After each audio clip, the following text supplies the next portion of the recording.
This wedding dress was worn for a wedding in 1950 by a follower's Aunt Lillian, and she was married on February 20th of 1950 in Monroe, Wisconsin. And there is a picture of Lillian in her early 20s. She's now 96. And I guess she purchased the dress at a store. It was an upscale store in Madison, Wisconsin called Woldenberg's. Here you can see the rayon satin dress, and it has just simple detailing. It's got the glass beads in the front there, and the classic covered button back, and a train and long sleeves. Here's a copy of the newspaper article, which is interesting because it described the dress having leg o' mutton sleeves. Here are leg o' mutton sleeves, and you can see hers are definitely not. So I wanted to make sure they actually were describing the right dress.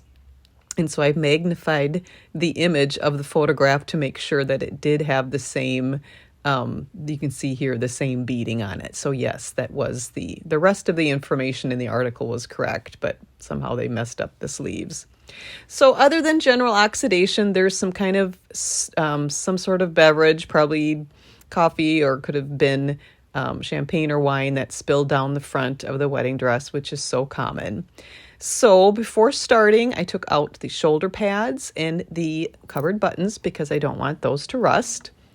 And I've heard of other people having success with this mixture of glycerin and vinegar and distilled water. I tried it on one other project and did not have success with it, but I'm going to try it again.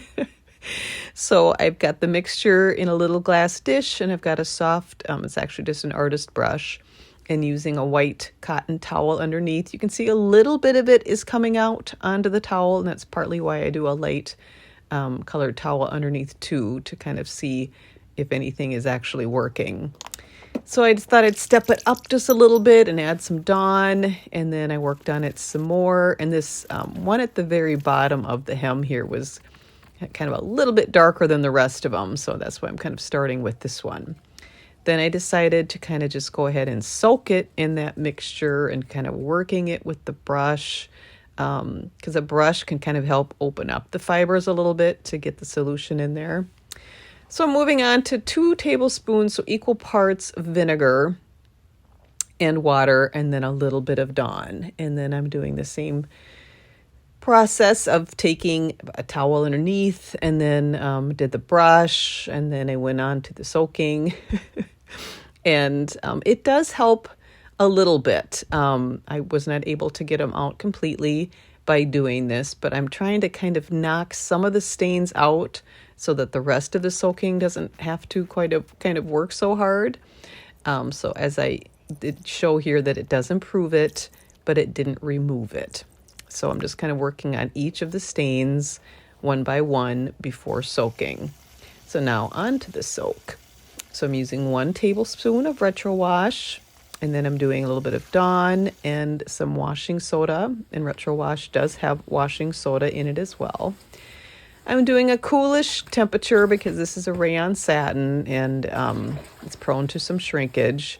Usually it's not too bad, but there was one dress I had that just shrunk like crazy, so now I'm kind of a little more cautious.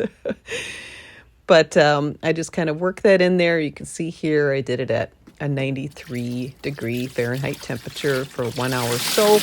You see some of the yellow water coming out. I got my trusted Fells Naphtha bar that I just love this, working for that, using that for working on hems that just have kind of that surface dirt, and just kind of worked my way all around.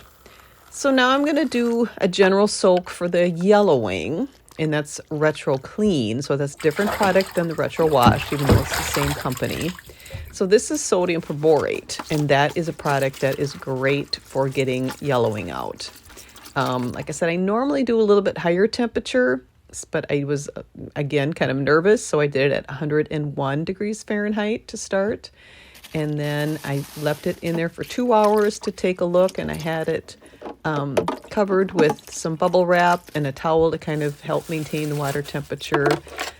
In hindsight, I wish I would have put like a immersion heat circulator in there to kind of keep the water warmer longer. But I ended up doing the 4-hour soak and then moved on to trying to work again on those stains. I was hesitant to do this solution first because sometimes it gets it really white where the stain removal is working, and then it's whiter than the rest of the dress. So I wanted to make sure that I was kind of having the base color of the dress where I wanted it to be before working on those stains. But anyway, so then I did that and rinsed, and then I'm doing retro wash again to kind of wash off the retro clean. So when you do a dress like this, you're doing several rounds, whether it's soaking or rinsing or whatnot. So that's why I tend to do it in a smaller container like this, because that does help to save water, and I'm very big on saving water. So then I hung it until it was no longer dripping. You put it in a big towel and roll it to get the extra moisture out. And then I kind of coaxed out that back on a mannequin. And then I pressed it without steam, but I did it while it was still just slightly damp. And I worked it on the wrong side and just little by little just worked that entire, the skirt alone for pressing took an hour. And then I sewed the buttons back onto the back and the wrists.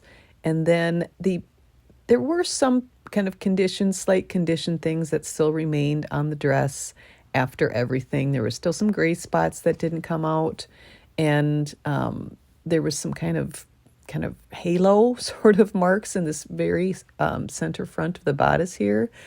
But it brightened up beautifully. Those drip marks came out from the front of the dress.